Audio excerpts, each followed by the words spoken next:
Hey, what's up, everybody? This is Gary with the Get Some podcast. And my guest this week is...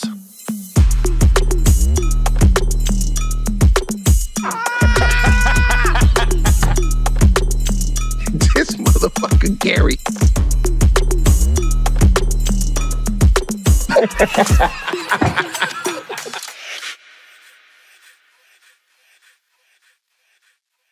Hey, what's up, everybody?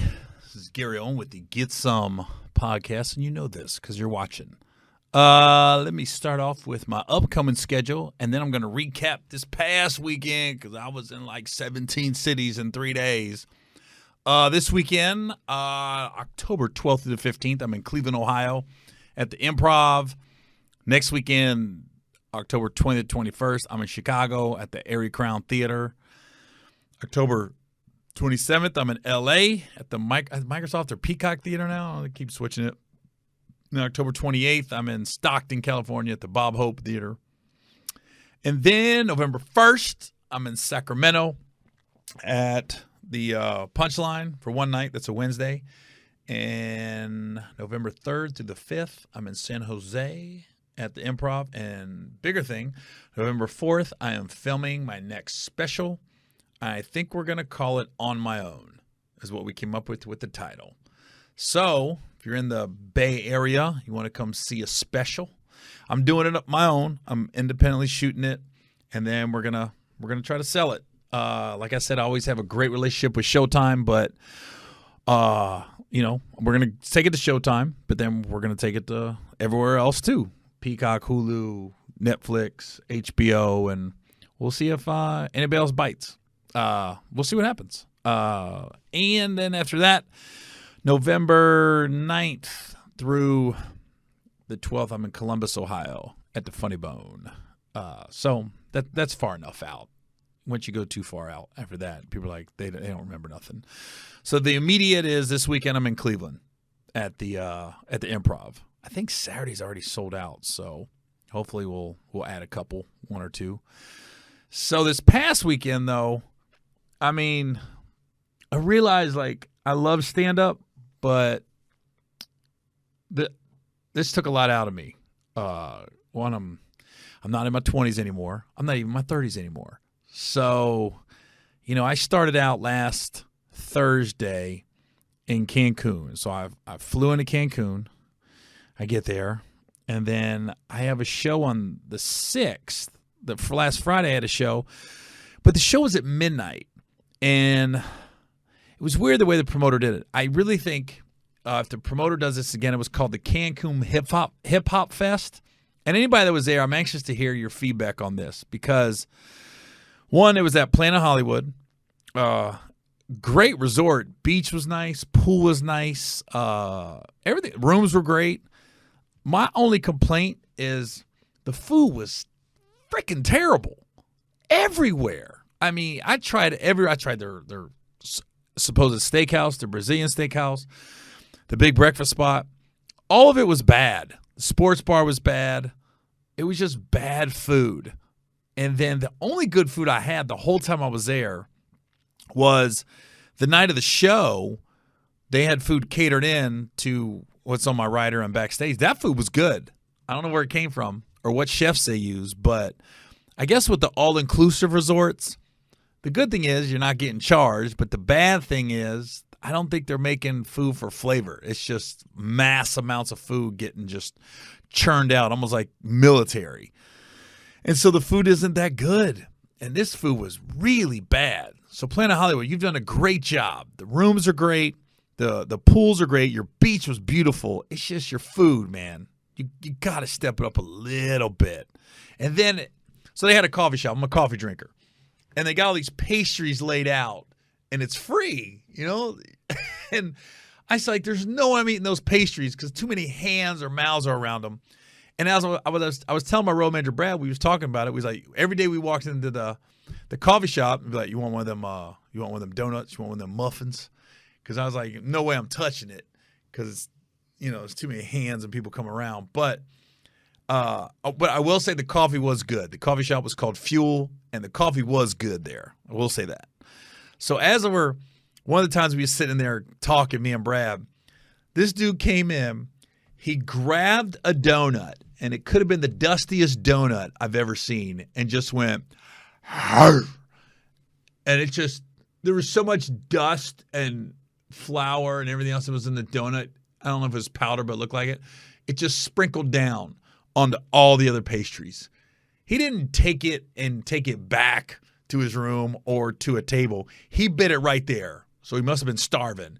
And it was just so much residue came off his mouth. I was like, I just looked at Brad. I was like, yeah, that's why we don't eat those pastries at the all-inclusive. No, it's why I'm always hesitant at buffets, honestly. So, yeah, food wasn't good. So, anyways, the only thing I wish they would have did different at the Cancun Hip Hop Fest was they had the comedians. We came on at midnight. So our show doesn't end till almost 2. And the hip hop concert starts at 8:30 and ends around 11:30. So I thought it was backwards because the hip hop concert was outside and the comedy show's inside. So basically you got people that are day drinking all day. They got pool parties, having a great time. Then they go to the hip hop concert.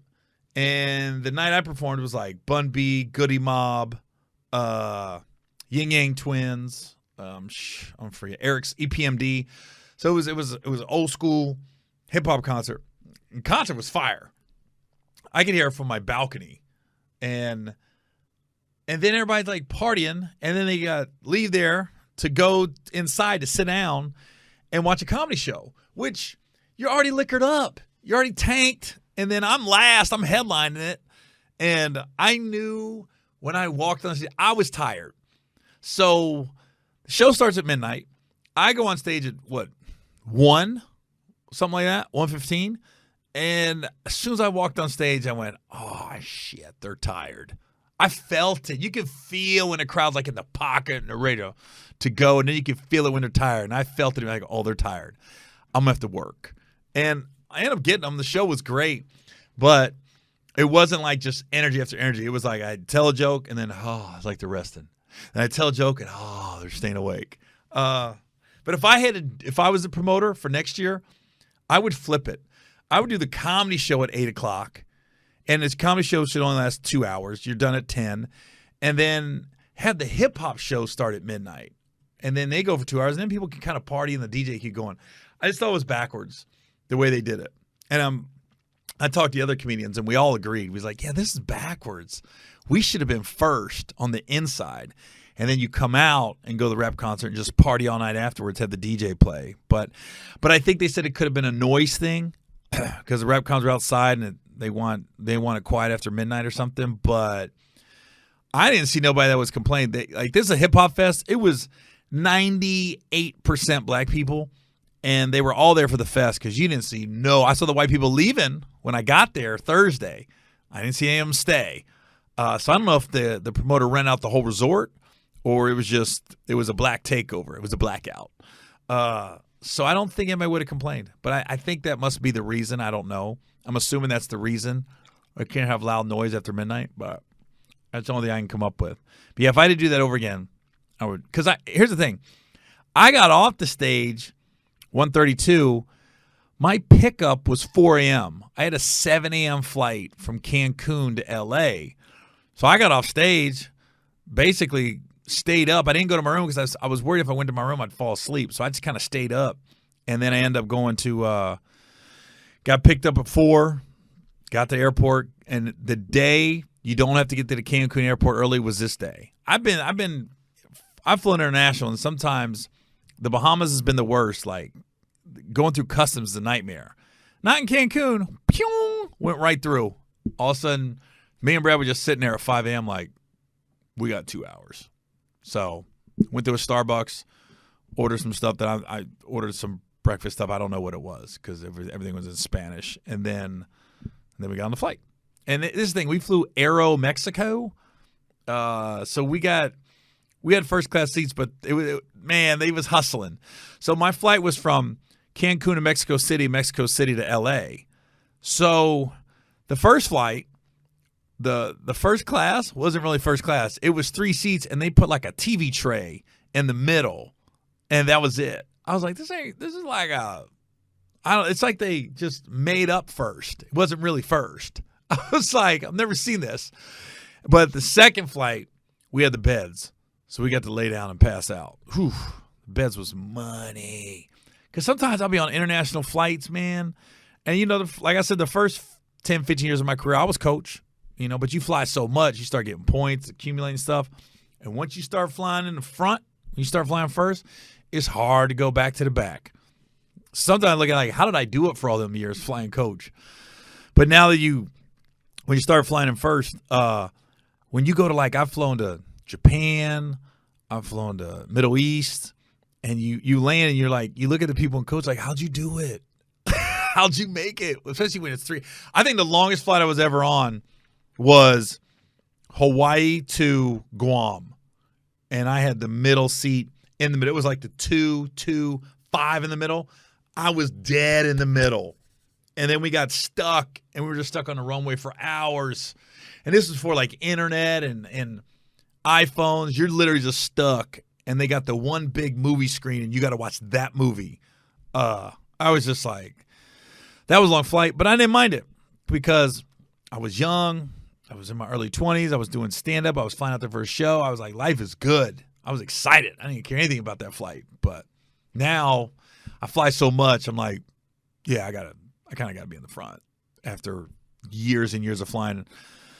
So then we fly to L.A., so we get there. And by the way, I don't think Atlanta's very busy. I don't enjoy doing a layover in Atlanta. But as far as grabbing an Uber, getting a car service, or even getting a rental, I don't think there's not too many worse airports than LAX. Because we got a rental at Avis, and I swear to God, we waited from the time we landed. It took over an hour to wait for our bags and then wait for an Avis van to pull up so we can get a car. I was this is ridiculous. So then we get there, and they only had an electric car left.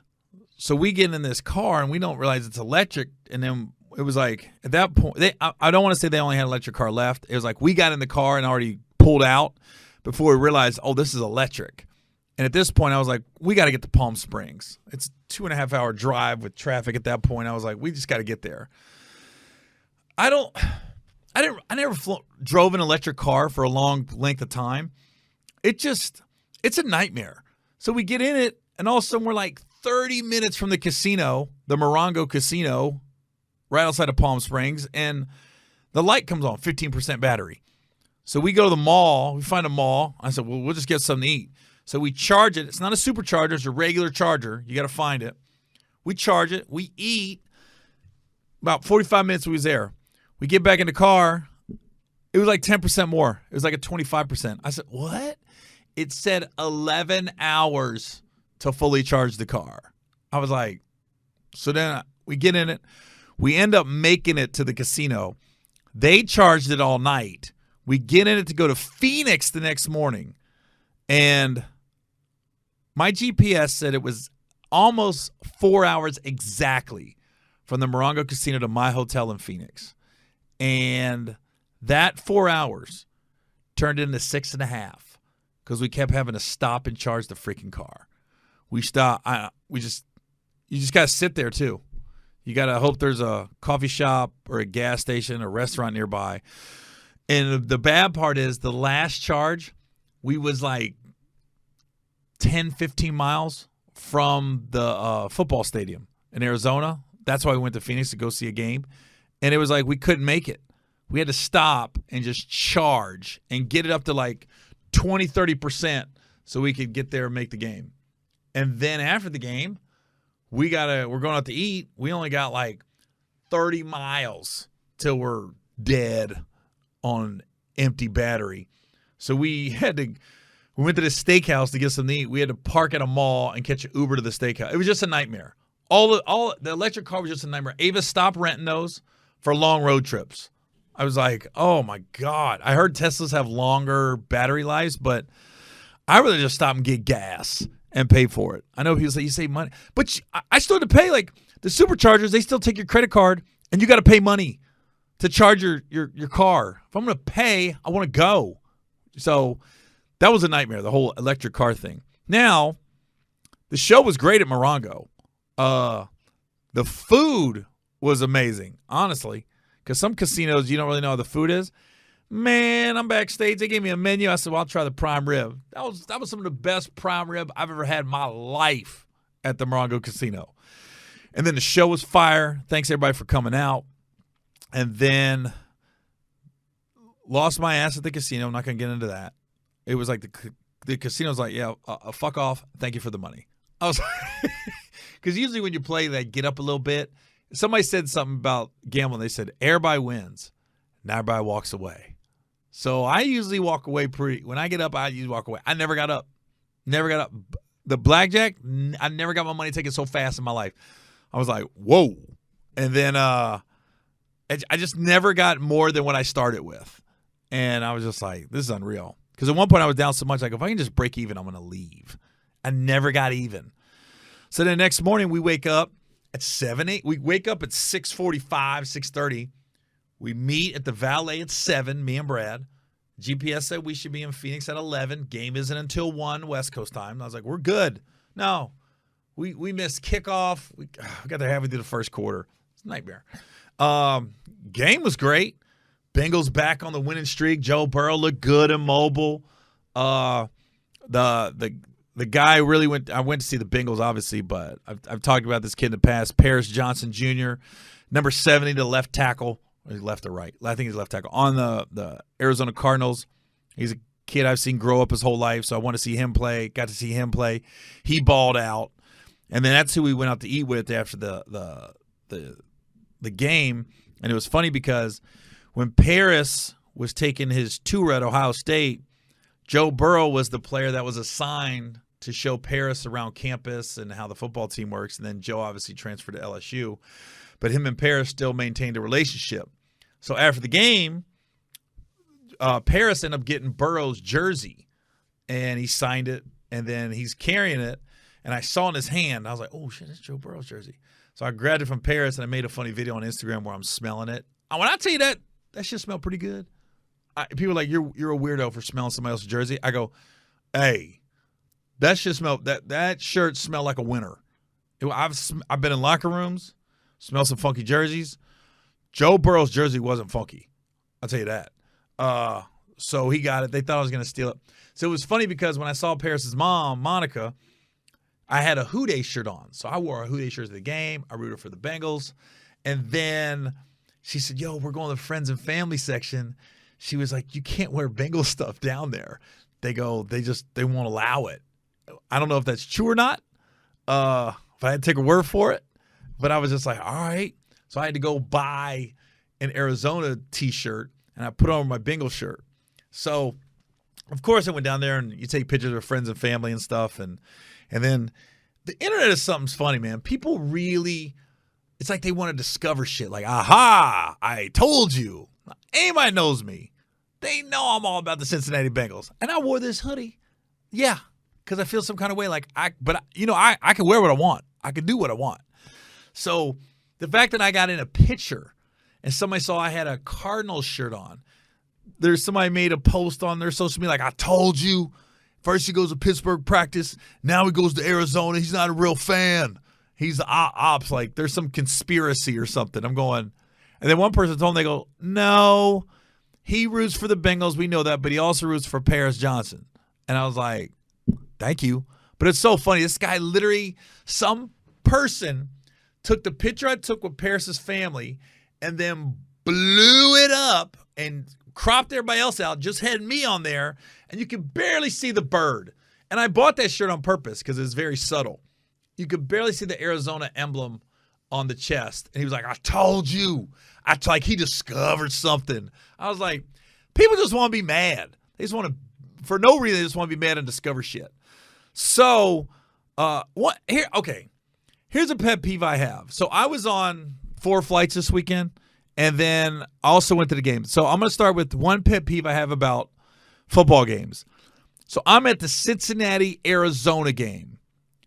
I can't stand it, and I don't know if it's just me and it bothers me when somebody wears a jersey that has nothing to do with the game. So you wear a Seahawks jersey or you wear a Buccaneers jersey. I don't get it. It makes no sense to me. Why are you out? we was walking. We got the Uber dropped us off, and me and Brett was walking behind a guy with a Earl Thomas Seattle Seahawks jersey, and I didn't get it. I'm like, the Seahawks ain't playing today. They're on their bye week.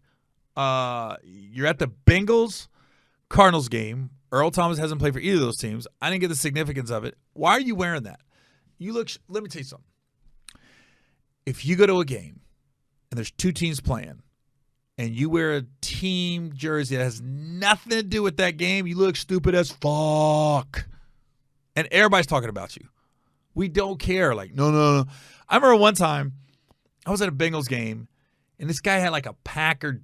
He had everything. He had a Packer jersey, a Packer jacket, a Packer hat. And somebody made a comment. He's like, hey, Packers fan? Or sarcastically, he goes, yeah, I'm going to the game tomorrow. I was like, I guess the Packers are playing on Monday night.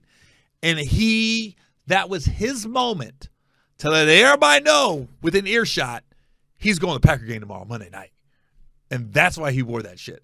Because as soon as that guy said Packer fan and the guy like laughed, it was just funny because he looked back, yeah, going to the game tomorrow. Yeah, going to see Brett Favre play. I think that Brett Favre was still quarterback back then. It could have been Aaron Rodgers. But it was so obvious what he wanted.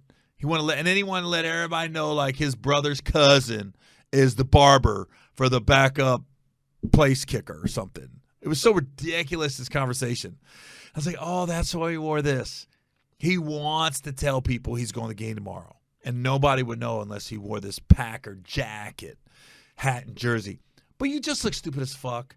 So don't do it. The only time I ever saw a bunch of different jerseys, I was like, okay, I get it, was when I went to the Bengals-Redskins game in London in 2016. Now those fans in England are kind of new to American football, so I think whatever team they have watched randomly is probably a team they root for. And then going to an American football game that there's not a lot, I think that instance, I got it. Because I went to that Bengals-Redskins game. I saw jerseys I hadn't seen forever. I saw like a Mark Rippon Redskins jersey. And then I saw like a Ryan Leaf jersey. I saw like a Jordan Shipley for the Bengals. And then, you saw all these players. Bubby Brister, when he played for the Eagles. Nobody knew he played for the Eagles. So like a O.J. Simpson that played for the 49ers jersey. You saw a jersey you forgot. People, like a Montana, Kansas City jersey. You forgot they played for those teams. I saw those jerseys at those games, but that was okay. But other than that, don't go to a game and wear somebody's jersey that ain't playing in that game or ain't got nothing to do with that game. You look stupid. And everybody's saying you look stupid. And just so you know, everybody in that stadium thinks you look stupid as fuck. Bengals playing the Cardinals. The only jersey should have been in that stadium was Bengals and Cardinals. And if you don't root for either team, you just got tickets, wear a blank shirt. Wear something else, but don't wear some other team. Ain't got nothing to do with that game. You stupid as fuck. Here's my other pet peeve. Flying through airports and everything. Mexico City, your bathrooms are nasty as shit at your airport. Oh, my God. I went in there, and the nastiest bathrooms I've ever been in outside this country was South Korea. I had a layover at the South Korea airport, and this is over 20 years ago. Hopefully they've upgraded since then. I couldn't use a bathroom. I was dry heaving. I walked in and walked out. That's how nasty that bathroom was at the Seoul, South Korea airport. Oh, disgusting. And I had a 23-hour layover that day. I'll never forget it as long as I live. That was the longest layover I ever had in my life. And then after I'm there for 10 hours, I realized there's an international lounge. So I go up to the lounge, and that was like you could relax and sit down. So they had this game show on that I watched 2 hours of. I don't speak Korean. And the only thing this guy was like, it reminded me of like The Price is Right meets Let's Make a Deal. And the guy would have his mic, and he'd be like, and then if somebody won, like all these wheels went off in the background, and he had these back, like, The Price is Right got the girls and stuff. He had these girls behind him, and they would dance. They would go, ha, ha, ha, ha. So you knew somebody won when he'd be like, and then the wheels would start turning, and the girls would be like, ha, ha, ha, ha. So I knew somebody won. Everybody got to say it. I watched that show for 2 hours. So I just looked for this. Ha, ha, ha, ha. That's all I knew somebody won. That was a long layover, but the bathroom in the International Traveler Lounge, that was clean. But that public one, nasty. Mexico City, not as nasty as Seoul, but nasty. So if anybody's listening to this that works at the Mexico City airport, you might want to upgrade your bathrooms because it was nasty as shit. Oh, it was disgusting. And so here's my pet peeve with flying in general. And this is a black and white thing. Black people, specifically black dudes, stop wearing slides with socks.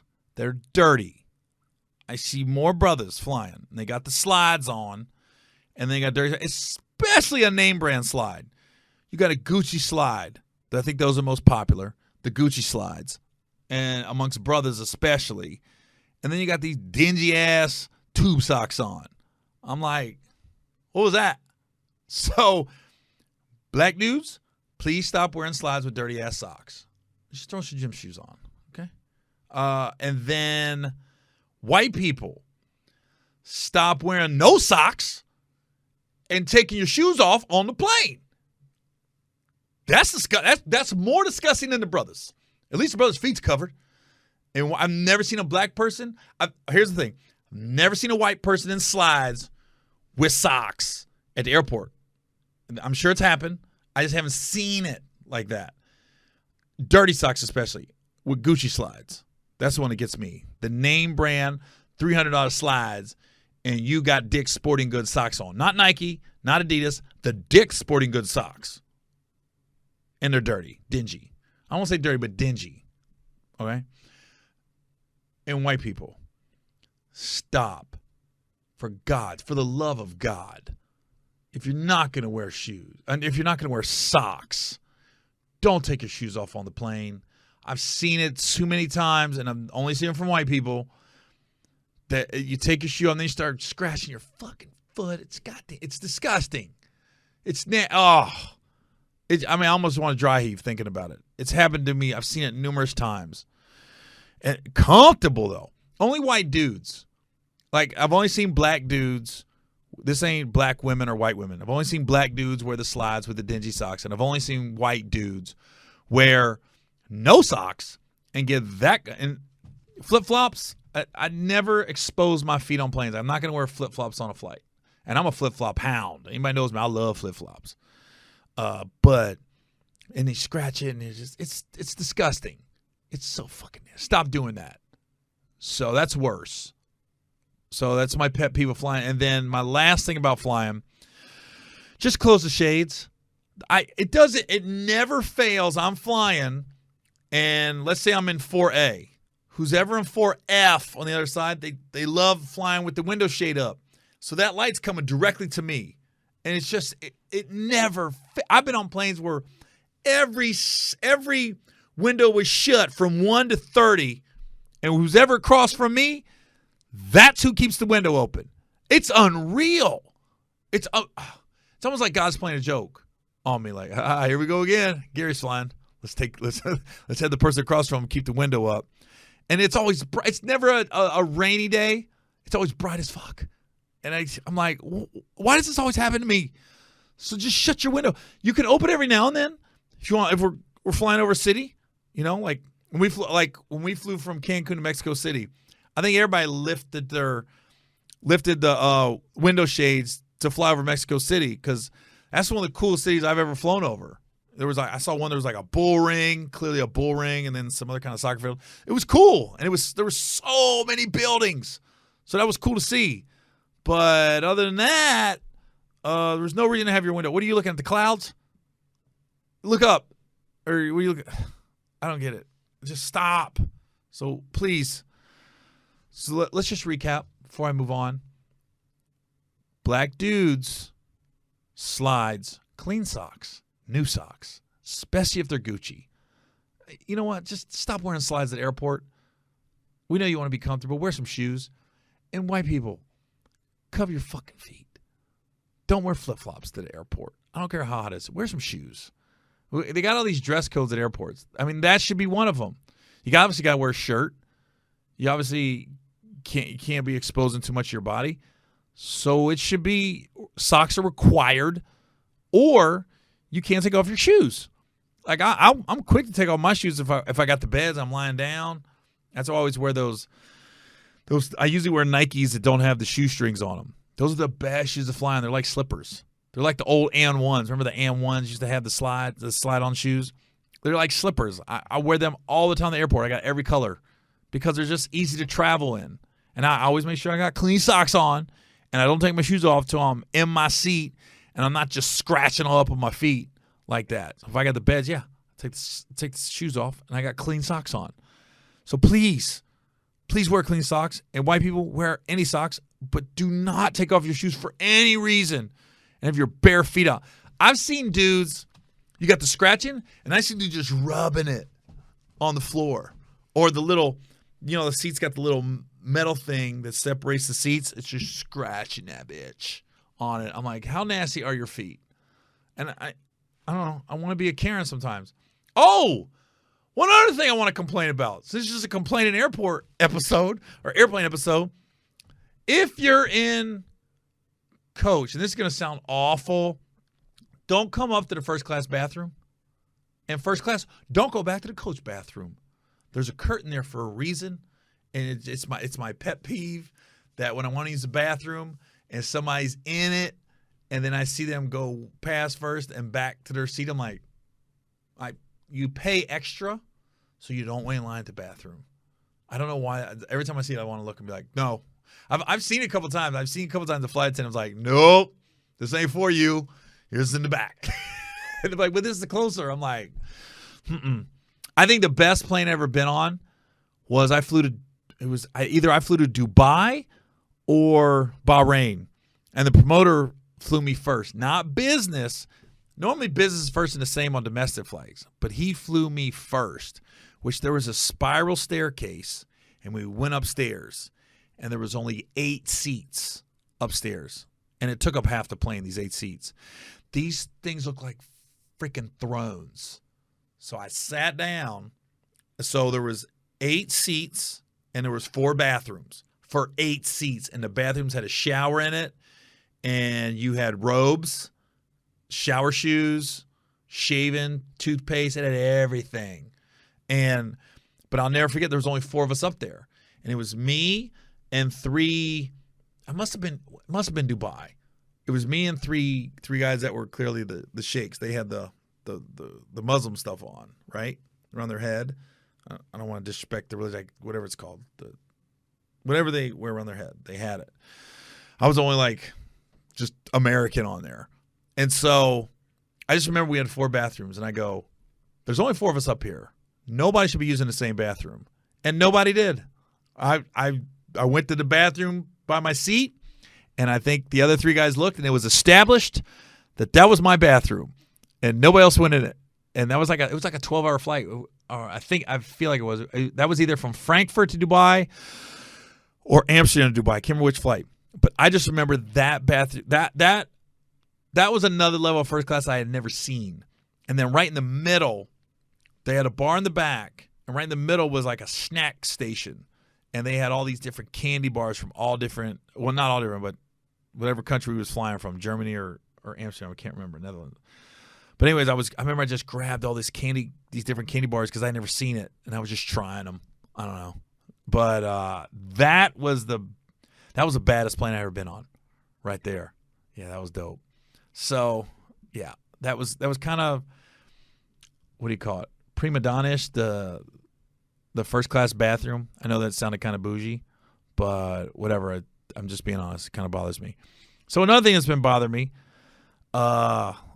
we'll close with this, is there's been a couple sexual, I usually stay clear of these sexual assault cases lately. There's been a couple. There's been Trevor Bauer, the pitcher for the Dodgers, and then the Michigan State football coach, Mel Tucker. Whenever it went down, I try to refrain from judgment because you don't want to jump the gun. But the Trevor Bauer one is so disturbing of how this woman, Lindsey Hill, I saw her interview this week, and I was like, oh, this was a complete setup.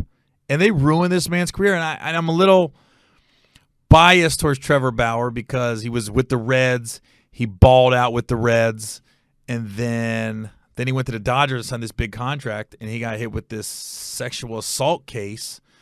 And it was like they had rough sex, and the girl wanted rough sex, and Trevor was like, he was going with it. And then the girl tried to hit him up with all these assault charges and said he basically beat the shit out of her. She blacked out and sued him and everything else. And then all these text messages come out that her and her girlfriend was sitting here going, ooh, I got to get my whole game up. He's worth $51 million. I'll do anything for $51 million. And it was just, they fucked this chick screwed this whole guy's life up over some money and setting him up. And so all the hard work this guy's done in his life just went down the hill because he messed with some money-hungry hoe is what he did. And I felt so bad for him, man. Because even he said, even his whole defense was, yeah, we had rough sex, but I thought that's what she wanted. And she did. And then they got pictures of her. Like, why do people like completely implicate themselves when they're trying to fabricate a story? So you literally are taking a picture of yourself with him in bed, and then right after you had this rough sex, and then the next picture you're all beat up, but you still like call him and try to extort him for money, and it's just man, I don't like it. He had to settle a lawsuit with her, so she probably did get some money. But his whole career, man, I don't think he's pitched. The Dodgers cut him. Let me make sure I got this right. So, God, he had such a good year with the Reds a couple years ago. Dang, then he signs with the Dodgers. Yeah, so he's in Japan. Gosh. Now it's not like a completely unhappy ending because I'm looking. The Dodgers have to pay the remainder of his $22.5 million salary for 2023. So he's still getting paid from the Dodgers. But he's not in the major leagues, and that's the goal. Here's the thing about money. People want to be like, you still got his money. Yeah, but he's not in the major leagues. And that's what he worked for his whole life, was to be a major league baseball pitcher. And once you hit a certain threshold of money, you're just used to living with money. It reminds me of Dave Chappelle when he made the $50 million. He walked away from the $50 million at Comedy Central, which at that time was an unheard of amount of money, especially for a comedian on a TV show like Comedy Central. And Dave walked away from it, and they was like, well, how can you walk away from money like that? And Dave's like, my lifestyle didn't change after that. I was still able to go out to any restaurant I wanted and order what I wanted. I was still able to pretty much buy anything I wanted. So my lifestyle didn't necessarily change. And same thing, like with Trevor Bauer, like his lifestyle didn't change because of this. It didn't make him go broke. And I'm reading this.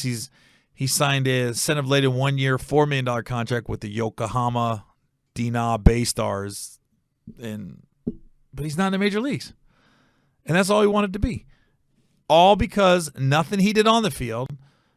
He didn't necessarily do anything wrong. It just this woman accused him of assault, and come to find out, it's all BS. I was just like, I just felt so bad for him. And that's why I don't rush to judgment, and I don't make social media posts about this until all the facts come out. And when I saw the girl's interview, I'm like, oh, this is – she made herself look terrible. Terrible. I was just like even the lady interviewing her was like giving her a side eye like, come on now. And then Mel Tucker lost his job at Michigan State because he did something wrong as far as like being a married guy, but again, this was just an opportunist that took advantage of him, and he got messed up. I'll let you guys read into that story. I don't want to give misinformation, but in both instances, Trevor Bauer, Mel Tucker, it was like when it all came out, it was like, they act like these guys are the scum of the earth, and then come to find out, no, that's not really what it was. It was like two women that, for lack of better terms, were opportunists and tried to shake down a couple guys with money So it's just it really got on my nerves, especially when I saw the girls' interview and then, what happened to Mel Tucker, Michigan State. I just, it's just, hold on. Let me see if I saw a video of, I saw a video of something that explained everything about the Mel Tucker thing. I should have had this queued up already. I'm sorry, guys. And let me see. Put this on mute.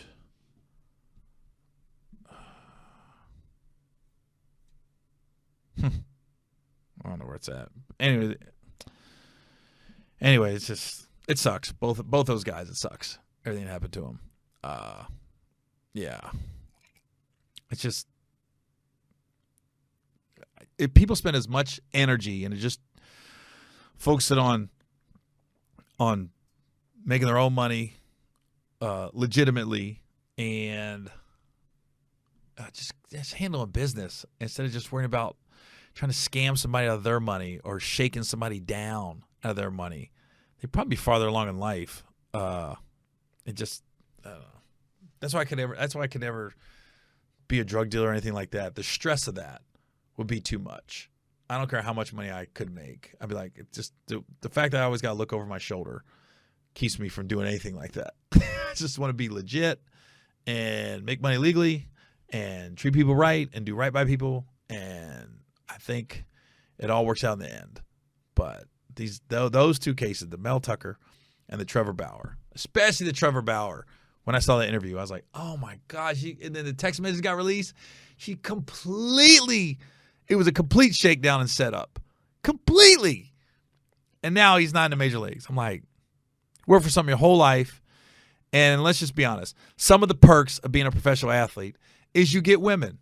And you get to sleep with women you probably wouldn't get to sleep with if you weren't a professional athlete. If you worked at a food truck, you're probably not pulling the women you get as an athlete. That's part of the perks. And he was taking advantage of some of the perks, which every other professional ball player takes advantage of. And he picked the wrong one. And, it's so disturbing. Just bothers me so much. I shouldn't even brought the Mel Tucker because I didn't really get into it. It's just I don't want to give off the wrong facts and everything. And I should have researched it more before I came on here. So, anyways, just look it up yourself and you make your own decision. And when you bring topics like this up on a podcast, that's what gets people going. Boom, boom, boom. Like, how could you say that? You don't know the whole facts and everything. So I'm gonna be like, all right. Here's my problem in life is I'll get information and then I'll try to relay it to something I'm not an expert in, and I completely mess it up in translation. So the Mel Tucker thing, I read a bunch of stuff about it and everything, but I'm like, I just can't relay it on the podcast like I want to. Now, Trevor Bauer, I can because I just saw the dang video of the chick. And I was like, oh, wow. Scary. Scary out there, fellas. Take care of yourselves. All right, so this weekend I'm in Cleveland at the Improv. And then don't forget November 4th, San Jose Improv. I'm filming my next special, and we got the title. We're calling it On My Own. So those tickets are on sale now. All right, y'all. This is Gary Owen with the Get Some Podcast. See y'all next week.